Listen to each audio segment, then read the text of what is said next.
Então, livros espíritos, questão 386. No estado errante, antes da nova existência corpórea, o espírito tem consciência e previsão do que lhe vai acontecer durante a vida. Ele mesmo escolhe o gênero de provas que deseja sofrer, nisso consiste seu livre-arbítrio. Então, quanto mais evoluído, mais a questão do escolher. Tem uns que tem que vir por teimar e não querer vir, acabam vindo na marra, como se diz. Mas quanto maior teu grau de evolução espiritual, mais tu tem livre-arbítrio de escolher. E muitos escolhem até ver com alguns problemas físicos, como foi o caso do Chico Xavier, até pela questão da humildade. Mas geralmente tu vem com o corpo cada vez melhor. Não só em beleza, mas em saúde física e tudo mais. Recordação do passado. Muitos sabem, entretanto, o que foram, o que fizeram, se lhes fosse permitido dizê-lo abertamente, fariam singulares revelações do seu passado. Livro dos Espíritos, questão 396. Mas até por não ser tido como loucos, ou alguma coisa assim, alucinados, preferem ficar quietos. Recordação espontânea, recordação de existências passadas, desencadeada por associação, aparentemente em conformidade com os mesmos mecanismos da armazenagem e resgate da recordação normal, independe da crença prévia da reencarnação. Panorama sobre reencarnação, Hans Tenden, volume 1. Então tem protestantes que têm lembranças, tem católicos que têm lembranças, então mesmo a pessoa não acreditando na reencarnação, não aceitando, ela pode ter lembranças. Lugares, pessoas, sonhos, objetos, situações similares, circunstâncias físicas e emocionais, primeira infância e adulto. Eu pessoalmente tive recordações com o Egito, com a Grande Pirâmide, e com o sul da França. Talvez não seja por acaso que eu tenha facilidade para ler o francês e entender o francês. O nosso amigo Márcio Martins tem facilidade para o inglês. Ele morou nos Estados Unidos, mas isso não quer dizer, tem pessoas que moraram lá e falam pouco inglês. Ele lê o inglês, entende o inglês perfeitamente, mesmo sem fazer muitos cursos a esse nível. Lugares, então muitas vezes tu está vendo um filme, tá viajando e esse lugar me é parecido, tem alguma semelhança, aquela descida que desce em Tubarão eu já tinha visto em sonho, então na verdade tu está emancipado, tu está projetado, é uma emancipação, desdobramento e quando eu passei lá, isso eu já tinha passado por aqui, então já tinha antecipado. Durante o sonho tu pode ir onde tu quer, tu pode ir para Tóquio, para Nova York, o lugar que tu quiser. Antes de ir para a França pessoalmente, eu me vi numa colina e olhando ao longe a Torre Eiffel. Então, claro, tem pessoas que dizem, isso aí foi um filme que tu viu. Até pode ser, em muitos casos pode ser lembrança de algum filme, algum livro. Existe essa questão também. Mas as lembranças de primeira infância, as marcas de nascença, alguns adultos que lembram, é mais raro. Então tem várias coisas. Tem um caso que o Divaldo conta que é fantástico. Quando ele esteve pela primeira vez em Paris, ele disse que ele pegou o metrô e por intuição, vou por esse aqui. Tem várias linhas de metrô, chega a ter 2, 3 andares de metrô. E ele pegou um determinado ônibus depois e foi parar no Palácio de Versalhes. E aí ele viu um caminho, esse caminho não é meio estranho, e começou a seguir aquele caminho. E acabou num monastério. E ele falando francês, ele até se admirou, não sabia que eu sabia o francês. E aí ele chegou e disse para a monja que estava lá, gostaria de ver minha cela, meu quarto, assim, assim. Não, aqui só tem mulheres e o único é o nosso confessor, era o único homem aqui e já faleceu. E ele disse, não, mas eu sou fulano de tal, eu sou o cara que criou essa ordem. Deu o nome, descreveu o quarto e ela ficou, e chama a Madre Superior, aí foi chamada a Madre Superior. Aí eles começam a conversar, ele começa a falar coisas que ela é realmente... Mesmo ele tendo morrido há 200 anos atrás, o que o senhor está falando fecha, tem sentido. Aí ele dizendo, eu sei que a senhora não acredita, a senhora é católica, mas é assim, assim. E ela convidou para almoçar, convidou para tomar café, e conversando. Antes de anoitecer, ele, eu tenho que ir embora. Ela mesma disse, é bom você ir, porque o pessoal deve estar preocupado, voltar para o hotel e tal e tal. Mas sempre que você puder voltar... Você vem nos visitar, gostei muito de conversar. Ele diz que sempre que vai a Paris, ele passa lá. Então é interessante. Ele teve, no momento de chegar lá perto, ele teve aquela lembrança lá de 200 anos anteriores. Sinais de vidas passadas. Se não temos durante a vida corporal uma lembrança precisa do que fomos, do que fizemos, de bem ou de mal, mas tu tem intuições. Tu gosta de determinadas coisas, gosta de determinada profissão, tem pessoas que simpatizam, pessoas que não simpatizam. Nossas tendências instintivas, lembranças do nosso passado, que está lá no inconsciente ou subconsciente. O desejo concebendo de não mais cometer as mesmas faltas, mas advertir para resistir.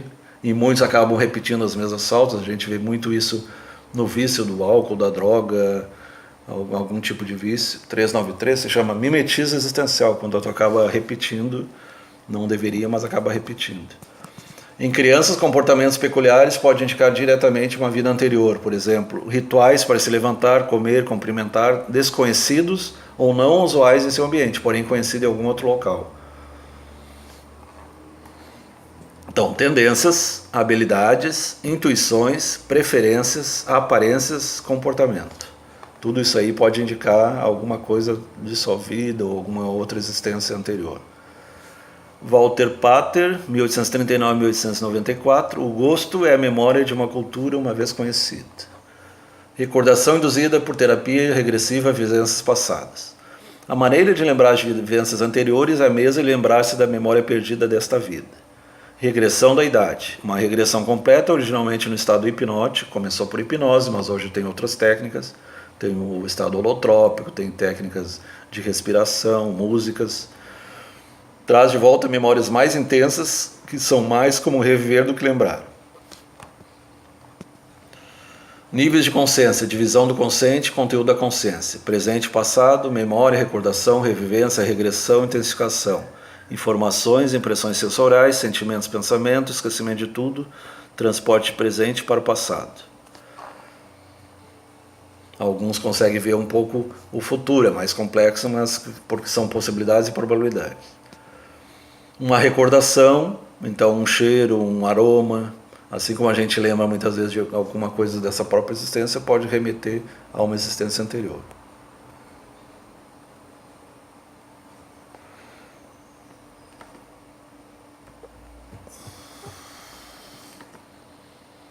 Mudando um pouco de tema então, lei do trabalho.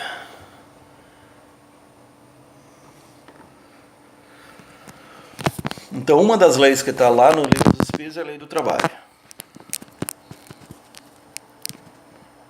Eu tenho lido muito a questão do ócio criativo. Então, o tempo que a gente tem de lazer tem que se usar criativamente, não apenas não fazer nada.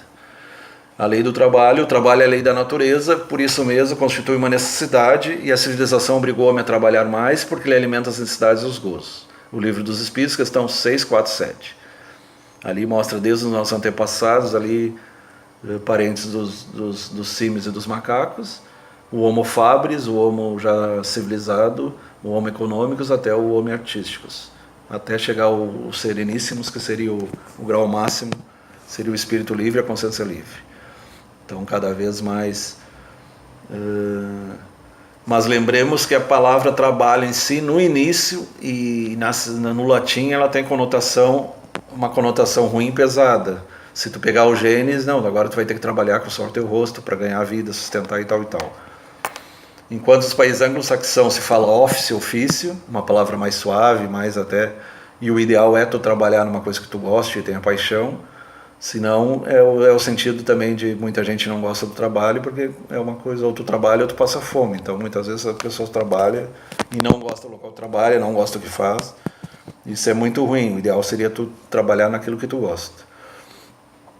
E trabalho no original era um instrumento de tortura que tinha tripado e tripalium, que tinha 3 coisas de madeira na ponta que eram para fustigar os escravos, que começou com trabalho escravo mesmo. A gente lendo a história tu vai ver que houve escravidão, houve o trabalho de fábricas que era semi-escravidão, ganhava mal, trabalhava 15, 16 horas por dia.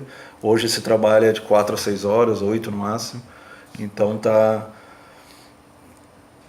mudando muito.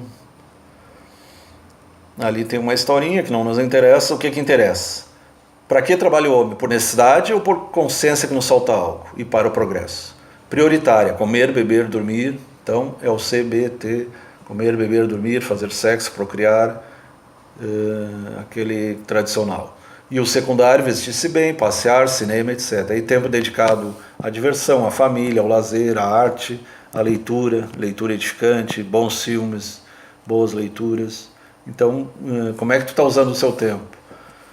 Se fala daquele ideal de 8 de trabalho, 8 de lazer, 8 de sono. É o ideal, mas nem sempre se consegue. Os 3 tipos de trabalho para que serve? Trabalho material, então até o século XIX predominava o material. Hoje já está trabalhando mais o trabalho mental. Existe uma tendência também para o trabalho em casa, work home, homework, o teletrabalho, teletrabalho, teletrabalho. O trabalho moral, alguma instituição de caridade, alguma coisa assim, e o trabalho espiritual. E o espiritual seria mais voluntário, tu vai trabalhar numa igreja, alguma instituição, pode ser uma instituição de caridade, pode ser alguma igreja, pode ser Seishinoye, pode ser algum trabalho, visitar hospitais, visitar penitenciárias, algum trabalho pelos outros, é voluntário, é uma coisa de coração, não por dinheiro. Martins Peralva, Estudando o Evangelho, esse livro é bem interessante. O trabalho é sempre veículo de renovação, processo dignificante em cujo exercício o homem se eleva, elevando a humanidade com ele. Seja quais forem as suas possibilidades sociais e econômicas, trabalha. Trabalhando estarás menos vulnerável à agressão dos males ou à leviandade dos maus. O trabalho é mensagem de vida, colocado na direção da criatura, para construir a felicidade que todos perseguimos. Joana de Ângeles, livro Convites da Vida. Joana de Ângeles é a mentora do Divaldo. É uma freira, ela foi Joana de Cusa na época de Jesus, ela foi uma freira também na própria Bahia, então várias encarnações ela veio como religiosa.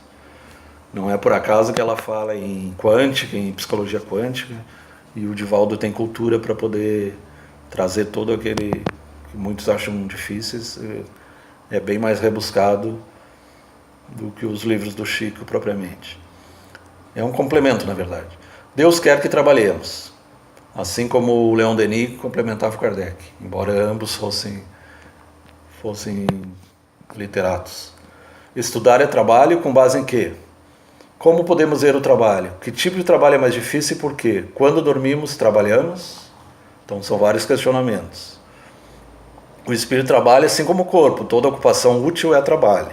Seja atividades intelectuais, seja morais, é nesse sentido que se diz que o espírito também trabalha. Então muitas vezes se diz, o fulano morreu, descansou. Então as comunicações é que do outro lado se trabalha, mas não é aquele trabalho porque lá não tem dinheiro. Então se trabalha para o bem comum, para ensinar alguém, trabalho de edificação, de autoconhecimento. O que tem aqui tem lá, tem escolas, tem bibliotecas, tem tudo que tem aqui tem lá, de maneira mais etérea, mais no mundo astral, mundo mental, mas o que tem aqui tem lá. E muitas vezes o aqui é cópia do de lá, lá está antecipado. Enquanto aqui, quando surgiu o computador e fax, já tinha pelo menos há 30, 50 anos. O lado de lá antecipa as pesquisas aqui. Por intuição, muitos acabam tendo através de intuição, porque o lado de lá é bem mais evoluído.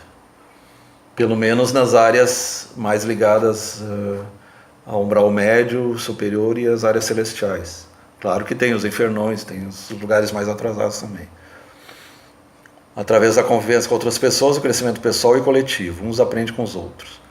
O trabalho interior, o autoconhecimento. Como trabalhar nossas imperfeições e vícios. É um tipo de trabalho moral e espiritual. O espírito pode trabalhar e estudar no mundo espiritual enquanto o corpo físico repousa. Então, já aqui na Terra, quando tu sonha, tu pode...